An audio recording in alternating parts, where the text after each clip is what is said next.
Assalamualaikum warahmatullahi wabarakatuh. Bismillahirrahmanirrahim. Alhamdulillahirabbil alamin. Allahumma sholli ala sayyidina Muhammad wa ala ali sayyidina Muhammad. Kama barokta ala sayyidina Ibrahim wa ala ali sayyidina Ibrahim fil alamina innaka Hamidum Majid. Para kadang pamirsa kreweng aji ingkang minulya saha kaum mukminin wal mukminat ingkang dipun rahmati Allah taala. Monggo kita lajengaken malih kajian kula panjenengan sedaya ingkang ing saat menika masuk utawi melebet serat nomor kalih surat Al-Baqarah ayat 150 sekawan ngantos 150 gangsal. Mriki kagem sedherek ingkang ing sapunika nandhang gerah. Mugi-mugi Gusti Allah taala enggal paring usada seger kuwarasan kados wingi uni.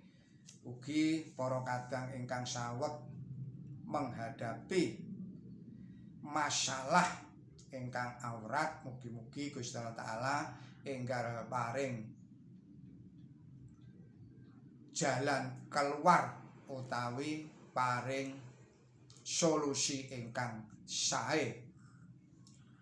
Ugi dumateng sederek-sederek para pamirsa ingkang sak menika tanggap warsa, mugi-mugi Gusti Allah taala paring umur ingkang panjang, ingkang barokah, ingkang manfaat. Ugi dumateng para pamirsa ingkang sampun paring atensi, koreksi, tuwin subscribe wonten ing Kreweng Aji channel menika, kula ngaturaken gunging panuwun ingkang tanpa upami. Mugi-mugi kula panjenengan sedaya tansah pinaringan seger kuwarasan ayem tentrem kuat slamet sabar lan tawakal dening Gusti Allah taala. Ugi mugi-mugi kula panjenengan sedaya tansah pinaringan pangayoman saking Gusti Allah taala, saking fitnahipun Dajjal Ya'juj Ma'juj, saking godha rencananipun setan lan iblis.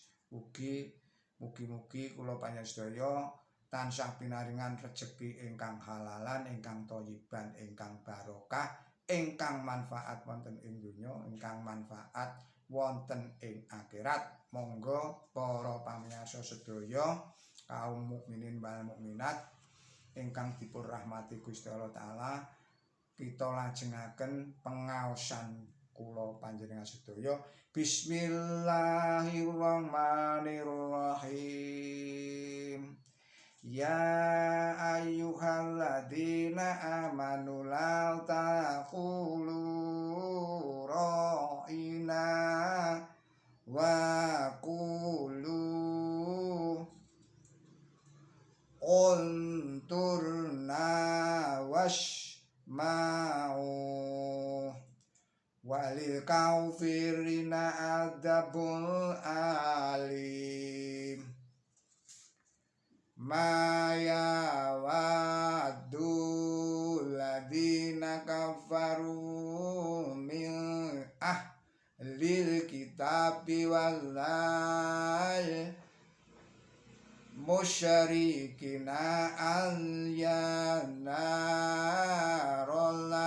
alaikum min khairim min rabbikum wallahu ya taqdirah matihi man yasha wallahu dzul fadlil adzim. Shadaqallahul adzim. Artosipun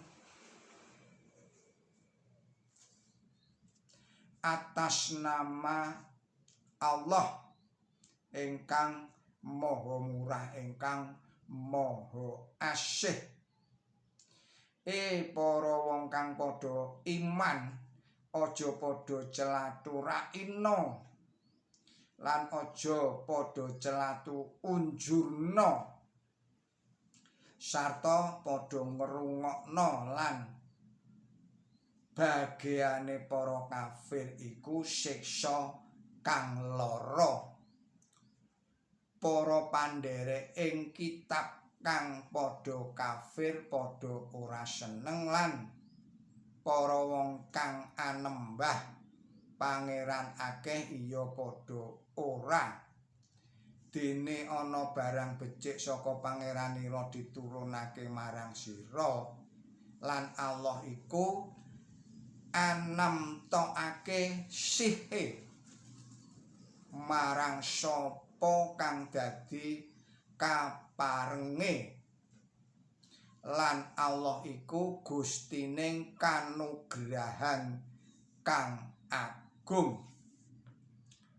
Maha leres Gusti Allah saha firmanipun utawi dawuh-dawuhipun. Kateranganipun mekaten.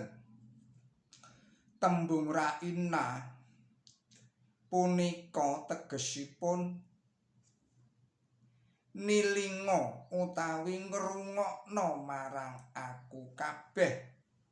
Nanging menawi anggenipun ngucapaken dipun ewahi sakedhik kemawon lajeng mungel ra'ina ingkang jawinipun bodho utawi geblek utawi boten jangkep ngakalipun.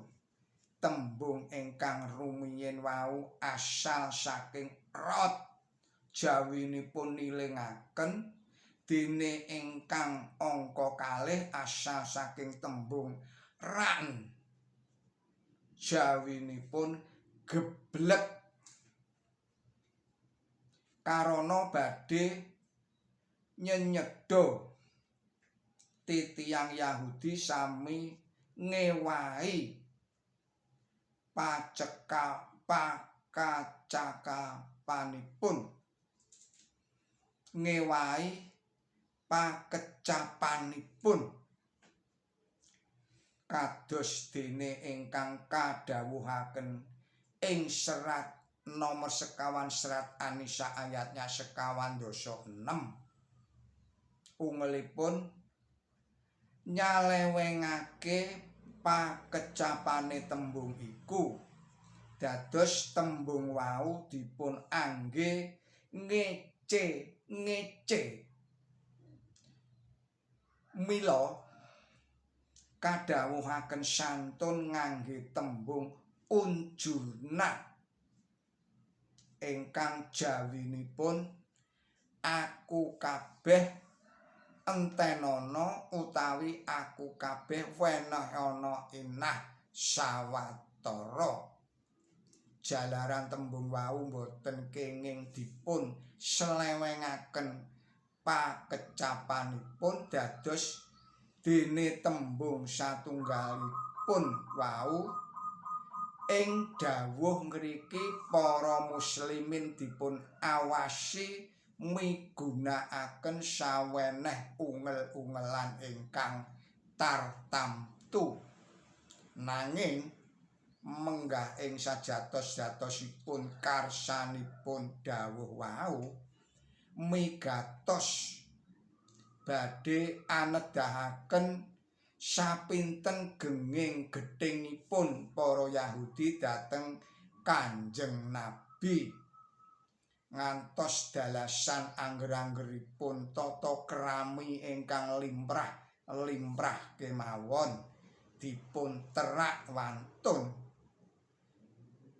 menggah ing bebudhe pekerti dawuh punika pantes dipun estokaken sanget jalaran dawuh punika boten merayogakaken migunakaken tetembungan ingkang gadhah teges ingkang kirang prayogi.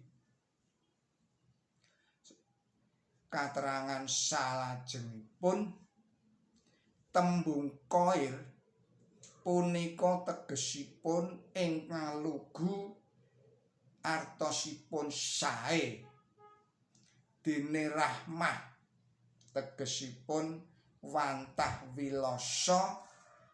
Kekalihipun punika ing ngerti mengku teges wahyuning pangeran.